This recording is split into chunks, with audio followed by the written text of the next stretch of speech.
والصلاة والسلام عليك يا أشرف الأنبياء والمرسلين. أما بعد فأعوذ بالله من الشيطان الرجيم. بسم الله الرحمن الرحيم. واتخذ الله إبراهيم خليلا. صدق الله المولان العظيم وبلغنا رسوله النبي الأمين الكريم ونحن على ذلك لمن الشاهدين والشاكرين والحمد لله رب العالمين. آئیے کہا گئے رسالت بعد میں جن کا درود پاک پڑھیں. اللهم محمد صلی اللہ علیہ وسلم نحن عباد محمد صلی اللہ علیہ وسلم صلی علیہ السلام علیہ یا رسول اللہ صلی اللہ علیہ وآلہ وسلم. امت وعلوی بات اللہ محمد صلی اللہ علیہ وسلم نحن عباد محمد صلی اللہ علیہ وسلم صلی علیہ السلام علیہ یا رسول اللہ صلی اللہ علیہ وآلہ وسلم. حضرات محترم، اللہ تبارک و تعالیٰ قرآن مجید فرقان حمید میں ارشاد فرماتا ہے واتخذ اللہ ابراہیم خلیلا، اور اللہ تبارک و تعالیٰ نے ابراہیم کو اپنا گہرا دوست بنا لیا. حضرات محترم، حضرت ابراہیم علیہ نبینا علیہ السلام کی زندگی کا مطالعہ کریں تو ہر طرح سے اللہ تبارک و تعالیٰ نے آپ کو آزمایا، آپ کو آزمائشوں سے ڈالا، لیکن ان آزمائشوں پر آپ کھڑے ہوئے. اللہ تبارک و تعالیٰ نے حضرت ابراہیم علیہ السلام کو حکم دیا، اے ابراہیم میری وحدانیت کا، میری الوہیت کا اعلان کرو. حضرت ابراہیم علیہ السلام آپ نے کوئی عذر پیش نہیں کیا. اے پروردگار عالم، جہاں پر میں ہوں یہاں پر کفار و مشرکین ہیں، قاصد رہتے ہیں، ان کے دلوں میں بتوں کی محبت ہے، یہ بتوں سے محبت کرتے ہیں. میں ان کے سامنے تیری الوہیت کا، تیری وحدانیت کا اعلان کیسے کروں؟ کوئی عذر پیش نہیں کیا، کوئی عذر پیش نہیں کیا اللہ تبارک و تعالیٰ،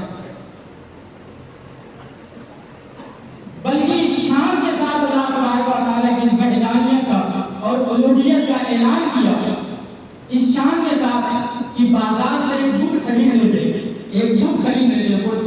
اور اس کے پاؤں میں رسی ڈال کر اس کو گھسیٹتے اور کہتے ہے کوئی ان بے جان بتوں کو خریدنے والا؟ آپ ذرا سوچیں، جہاں پر کافی رہتے ہیں ان کے سامنے اگر ان کے معبودوں کے ساتھ ایسا کیا جائے، ان کے دلوں پر کیا گزرتی ہوگی، وہ کیا کرنے کی کوشش کرتے ہوں گے، لیکن کوئی عذر پیش نہیں کیا. اللہ تبارک و تعالیٰ کی وحدانیت اور اس کی شان کا اعلان کر دیا. اس کے بعد اسی پر بس نہیں کیا، ان کی قوم مہینے میں گئی ہوئی ہے، آپ نے ایک کھلاڑی لی اور ان کے بتوں کو تہس و نہس برباد کر دیا، توڑ کے رکھ دیا.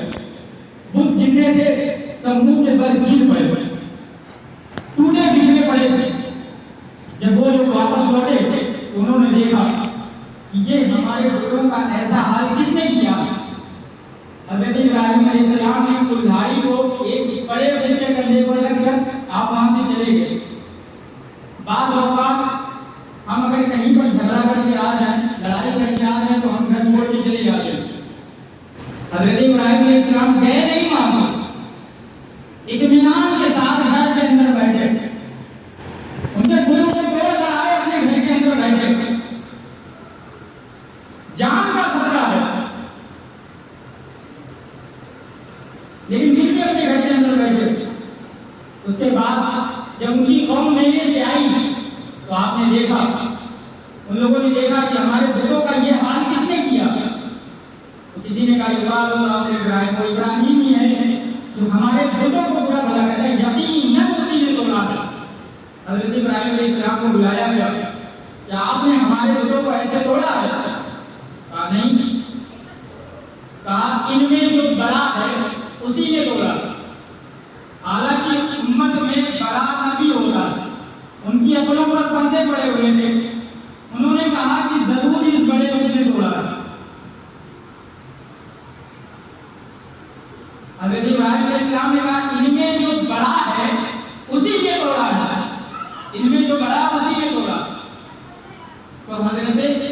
ابراہیم علیہ السلام نے جب یہ کہا تو ان کے دلوں پر پردے پڑے تھے، تو انہوں نے کہا کہ ضرور اس بڑے بت نے ہمارے دلوں کو توڑا، تو انہوں نے کہا کہ جو ہے اے ابراہیم یہ تو بول نہیں سکتے، یہ تو سن نہیں سکتے، یہ تو حرکت نہیں کر سکتے، اس لیے کیسے توڑا ہے؟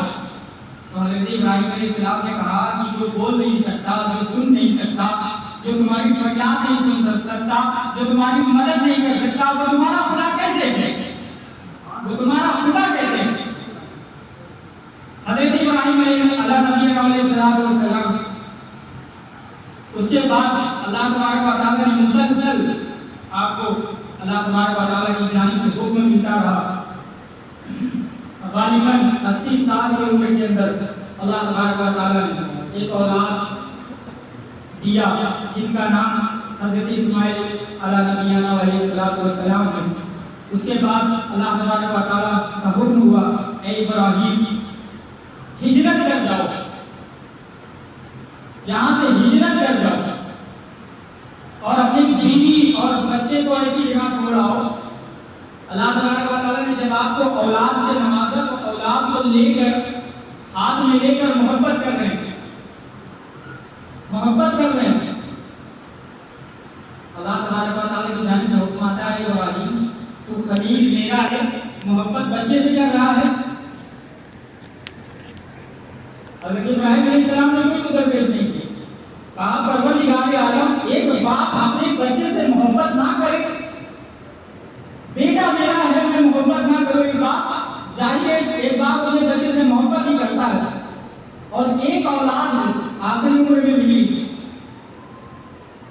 اس کے بعد اللہ تبارک و تعالیٰ کا حکم ہے ابراہیم اپنے بچے کو اور بیوی کو ایسی جگہ چھوڑ کر آ جاؤ جہاں نہ کھانے کے لیے کھانا ہو نہ پینے کے لیے پانی ہو، جہاں پر اندھا پر بھی نہ مان سکے، چھوڑ کر آ گئے، کوئی ادھر پیش نہیں کیا۔ اے پروردگار عالم ایک چھوٹی سی جان اور میری بیوی ایسی جگہ کیسے چھوڑ کر آ جاؤ؟ کوئی ادھر پیش نہیں کیا، چھوڑ کر آ گئے۔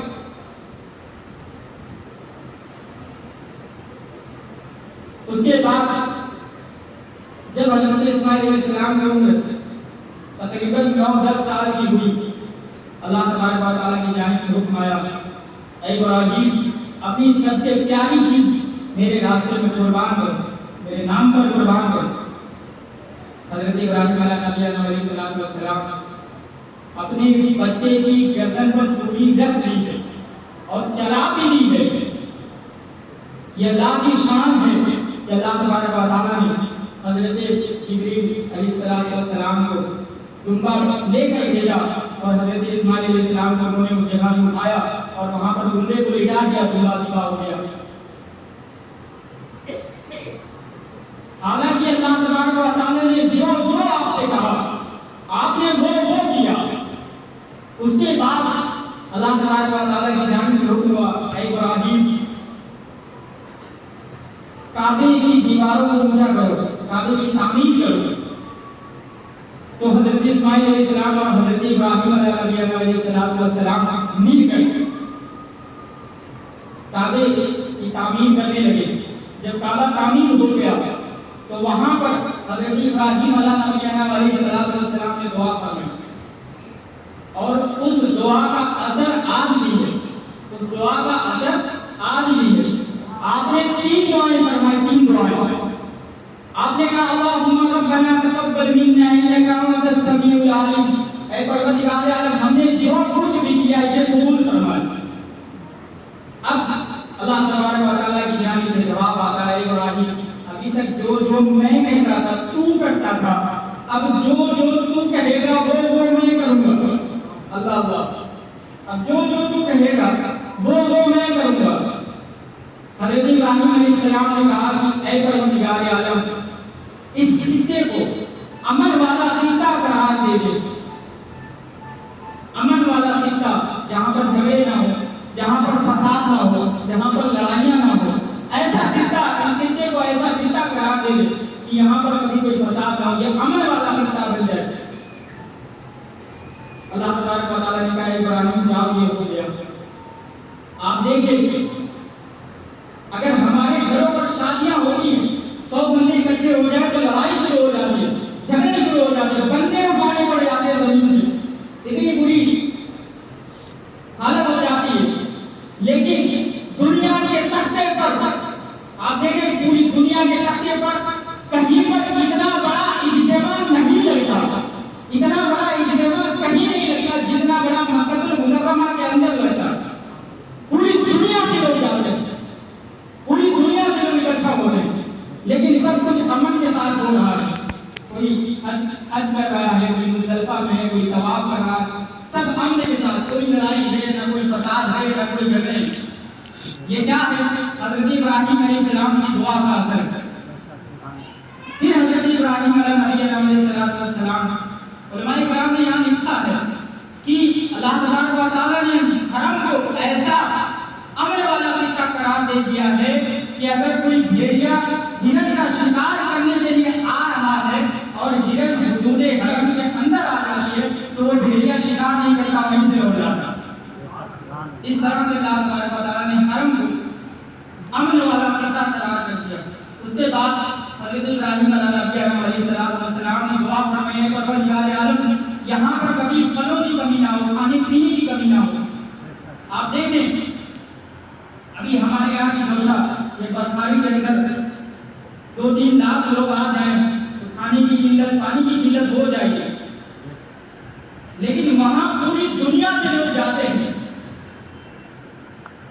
کھاتے پینے پیتے بھی اور لے کر کے آتے ہیں، لیکن نہ پانی کی کمی ہو رہی ہے نہ کھانے کی کمی ہو رہی ہے، کسی چیز کی کمی نہیں ہو رہی۔ یہ کیا ہے؟ حضرت ابراہیم علیہ السلام کی دعا کا اثر ہے۔ آپ دیکھیں دنیا کے تختے پر آپ کو وہ پھل نہیں ملے گا جو وہاں پر ملے گا۔ جو لوگ حج اور عمرہ کرنے گئے میری بات کی تصدیق کریں گے، ایک دم تر و تازہ فریش کھجوریں، ساری چیزیں وہاں پر تر و تازہ پھل ملتے ہیں۔ آپ کو دنیا کے کسی کونے میں نہیں ملیں گے جو پھل وہاں پر آپ کو ملیں گے۔ یہ حضرت ابراہیم علیہ السلام کی دعا کا اثر ہے۔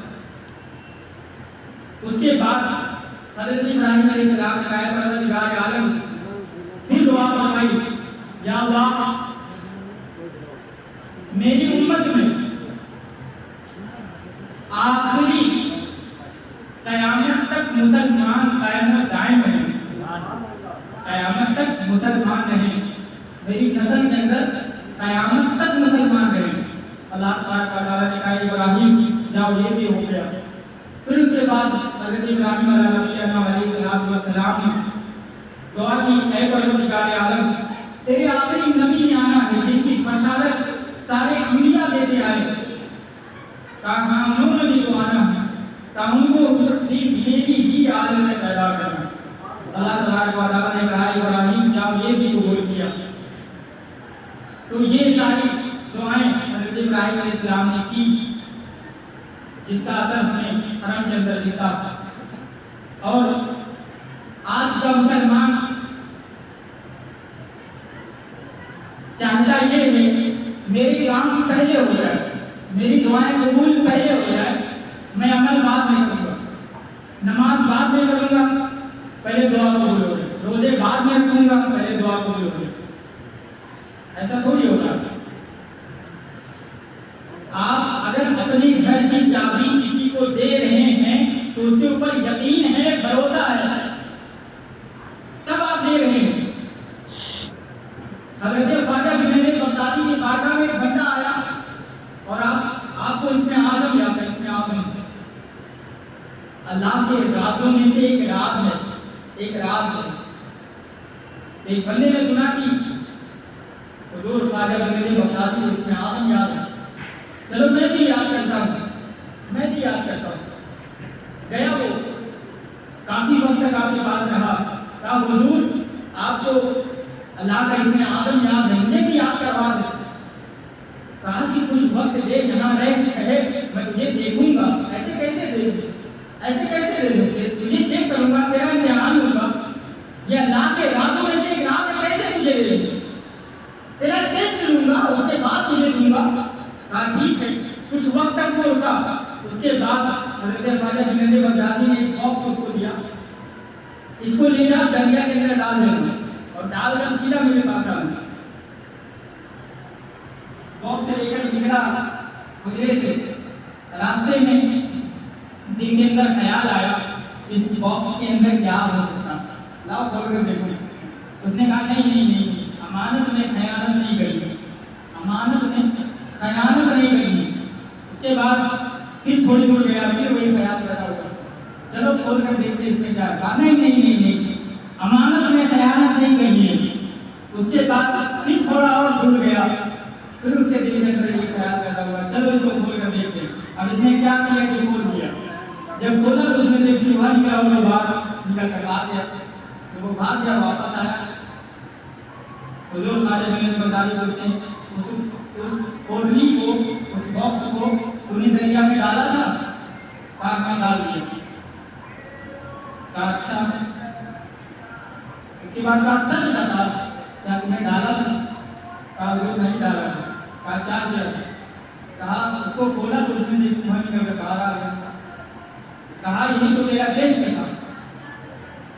جب میں نے تجھے کوئی چیز دے دی, کوئی چیز دے دی, اسے لے جا دریا کے اندر ڈال دے, تو تم نے اس میں امانت میں خیانت کر دی. تو جو اللہ کے رازوں میں سے ایک راز ہے, ایک راز ہے, وہ میں تمہیں کیسے دے دوں, تجھے کیسے دے دوں؟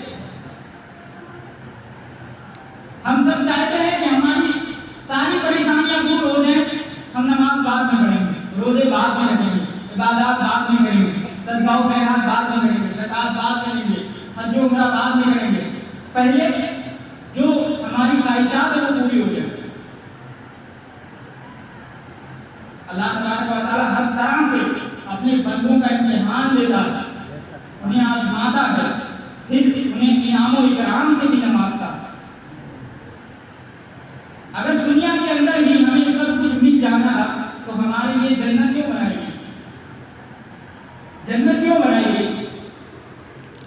وہ جنت جس کے بارے میں حضور فرماتے کہ نہ کسی کان نے اس کے بارے میں سنا ایسی جنت, نہ کسی آنکھوں نے ایسا دیکھا ایسی جنت. جنت ایسی ہے جہاں شہد کی نہریں بہتی, جہاں دودھ کی نہریں بہتی, جس کی دیواریں ایک اینٹ سونے کی ہے, ایک اینٹ چاندی کی ہے, اور جس سے اس کی جوڑائی کی گئی ہے وہ جو ہے مشک اور سرخ یاقوت سے اس دیوار کو بنایا گیا ہے, جنت کی دیوار کو. اور جنت کا ایک دروازہ اتنا چوڑا ہے کہ ایک تیز رفتار گھوڑے کو دوڑایا جائے 70,000 سال تک وہ دوڑتا ہے. دنیا کا تیز رفتار گھوڑا, جو تیز رفتار گھوڑا سب سے تیز, اس کو دوڑایا جائے 70,000 سال تک وہ دوڑتا رہے, تب جا کے وہ جنت کے دروازے تک پہنچے گا. اتنا چوڑا جنت کا ایک دروازہ, اتنا چوڑا ایک دروازہ. اب ذرا سوچیے کہ جنت کتنی بڑی, اس جنت کے اندر جانا ہے تو ایسے تھوڑی آنا ہے, نمازیں پڑھنی ہے, خوشی اور خضوع کے ساتھ نمازیں پڑھنی ہے, عبادت میں سستی نہیں کرنی, اذان ہو تو فوراً مسجد آئیں, نماز پڑھیں, قرآن کی تلاوت کریں, اور اگر پریشانی آئے, مصیبتیں آئیں تو اس پر صبر کریں, اللہ کا شکر ادا کریں. تب اللہ تبارک و تعالیٰ انعام و اکرام سے نوازے. آپ نے دیکھا نہیں, تمام انبیاء کرام کے واقعات کو آپ پڑھ لیجیے, سب نے امتحان دیے, پھر اللہ تبارک و تعالیٰ نے سب کو انعام و اکرام سے نوازا. حضرات محترم, میرے کہنے میں آپ کو میں کسی طرح کی خطا ہوئی, اللہ تبارک و تعالیٰ اسے معاف فرمائے. استغفر اللہ ربی من کل